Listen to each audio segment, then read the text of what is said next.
kita telah terhubung dengan pengamat penerbangan Gary Sujatman. Selamat malam, Mas Gary. Selamat malam. Terima kasih sudah bergabung dengan kita, Mas. Sudah malam masih kita tagih ya.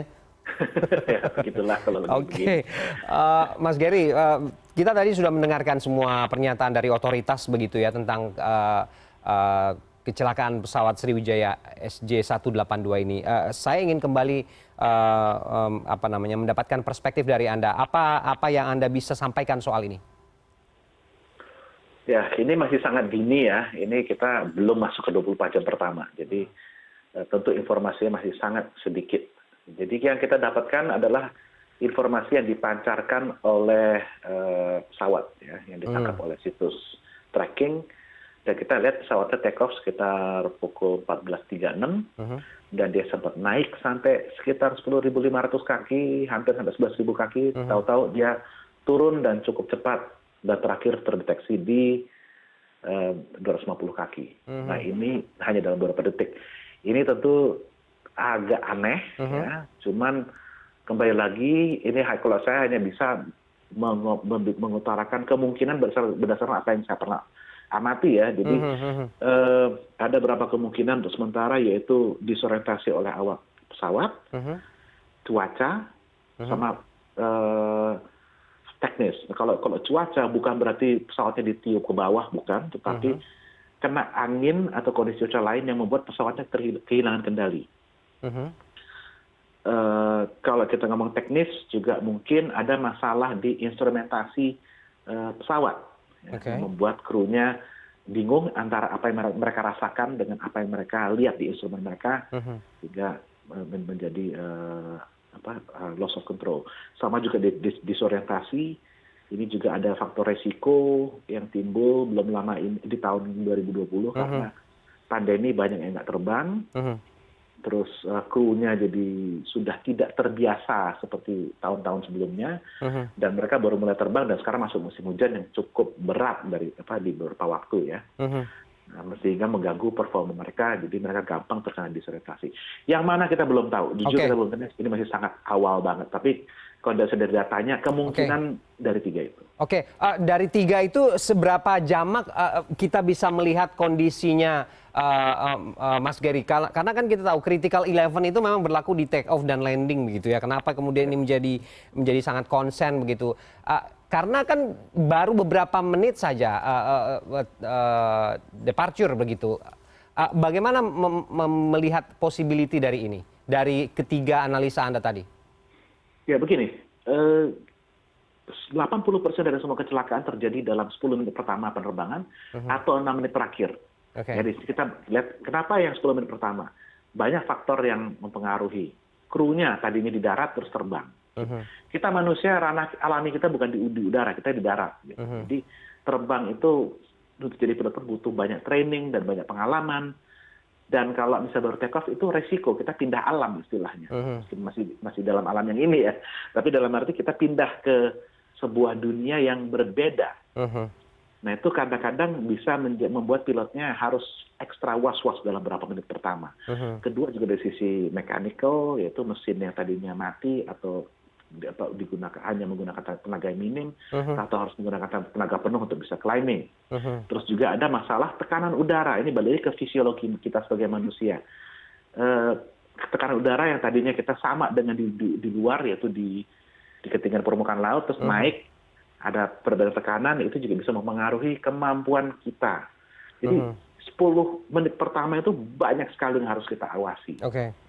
Oke, ada tidak signifikansinya dengan umur pesawat yang kita tahu 26 tahun cukup banyak begitu umurnya, sehingga kemudian dengan operasionalnya juga cukup tinggi menjadi salah satu hal teknis yang harus diwaspadai begitu? Kalau kita bahas usia pesawat, kita di Indonesia memang punya sedikit, secara psikologis punya sedikit alergi dengan pesawat tua ya. Karena memang dulu kita banyak pesawat yang tua-tua jatuh. Itu fakta dari sejarah kita. Tapi penerbang kita sudah jauh lebih baik daripada dulu. Itu pesawat tua itu aman atau tidak tergantung dari pertama sistem auditnya. Ya. Kita bisa mengaudit jaminan mutu maintenance-nya tidak, bahwa itu dilakukan semua dengan baik dan benar. Kedua, kita disanggup nggak memaintain pesawat itu, karena makin tua makin ribet. Nah, makin tua, makin ribet berarti makin mahal. Dananya ada tidak buat memenuhi kebutuhan maintenance-nya. Selama itu bisa disediakan dan dilakukan dengan baik dan benar, pesawat mau usia berapapun nggak masalah. Jadi beda dengan manusia, kita aging, ya, kita hanya punya satu jantung, paru-parunya dua, ya, nyawa kita cuma satu. Jadi makin kita tua makin susah. Tapi kalau pesawat apa yang rusak ganti bisa. Gitu. Jadi nggak terlalu bermasalah. Cuma nanti yang akan disorot pasti dalam investigasi adalah, oke, kalau pesawatnya sudah usia, jejak rekam maintenance-nya komplit tidak, terpenuhi tidak, itu yang nanti akan dilihat. Tapi itu akan butuh waktu, itu nggak mungkin kita bisa lihat dalam 1-2 minggu, itu mungkin bisa 1-2 bulan, paling cepat gitu. Karena paperwork yang harus dilihat oleh investigator itu banyak sekali. Oke, Mas Gary, kan ada juga tadi analisanya bahwa ILT ya, koreksi kalau saya tidak salah, yang tidak juga berfungsi begitu, tidak memberikan sinyal darurat. Apakah ini juga kemudian bisa dikatakan bahwa secara teknis ini lebih dominan begitu, atau memang ada kondisi tertentu di mana alat ini tidak berfungsi secara maksimal begitu untuk memberikan sinyal? Oke, bisa dua-duanya ya. Dari satu sisi kita harus lihat juga ILT-nya, maintenance-nya gimana, baterinya bagaimana, apakah itu dimonitor atau tidak secara berkala, itu gampang, itu tinggal di paperwork-nya nanti. Tapi ada satu yang kita kesulitan, yaitu fisika alam. ILT itu bekerja dengan radio signal, jadi dengan frekuensi radio. Frekuensi radio itu susah untuk bisa nembus air. Jadi sudah berapa kali kita ada pesawat yang jatuh di air dan kita tidak bisa menerima ILT-nya.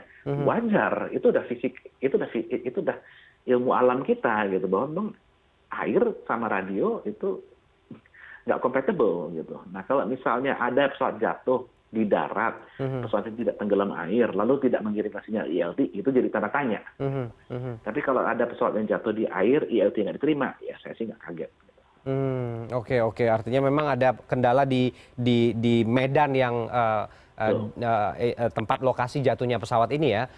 Apa yang paling mendesak untuk kita ketahui tentang proses evakuasi dan mengetahui informasi yang lebih jelas mengenai penyebab pesawat ini nanti selain black box begitu ya, Mas Gary ya? Ya, kalau saya selalu ingin mengetahui apa penyebabnya, jadi selain black box, kalau saya selalu melihatnya adalah serpihan-serpihannya. Itu yang mengambang harus diambil, dikolek, jangan sampai ada yang lolos, luput. Ini malam ini mereka sudah jalan ke area kecelakaan. Sebenarnya bukan untuk nyelam ke bawah, tapi lebih untuk nyari apa yang ada di permukaan bisa diambil untuk make sure tidak ada yang lolos. Karena kemungkinan ada clue-nya di situ yang penting. Nah, jadi itu dan hanya dari wreckage pun kita bisa melihat, oh ini kira-kira crash-nya kecepatan tinggi atau tidak. Orientasi pada saat dia jatuh ke air seperti apa, apakah dia jatuhnya seperti ini, apa dia seperti ini. Itu banyak bisa kita pelajari hanya dari puing-puing yang ada. Nah, itu nanti baru disambungkan dengan apa, dari situ kita baru lihat, oh ini black box-nya kemungkinan kelempar atau di dalam. Kita lihat, kalau masih utuh kita cek ke dalam, ada nggak? Kalau nggak berarti terlemparnya kemana? Kembali lagi kita lihat dari data-data yang ada. Jadi itu semuanya terkait. Gitu. Dan memang kadang-kadang untuk mencari black box pun juga kita harus melakukan analisa based on puing-puing yang ditemukan. Artinya memang masih cukup panjang prosesnya untuk mengetahui secara lebih komprehensif apa yang terjadi dan penyebab-penyebabnya. Ini kita serahkan kepada otoritasnya sehingga kemudian kita bisa mendapatkan informasi yang lebih jelas dan clear soal ini. Terima kasih Mas Gary sudah menyempatkan waktunya malam ini untuk bergabung bersama kita.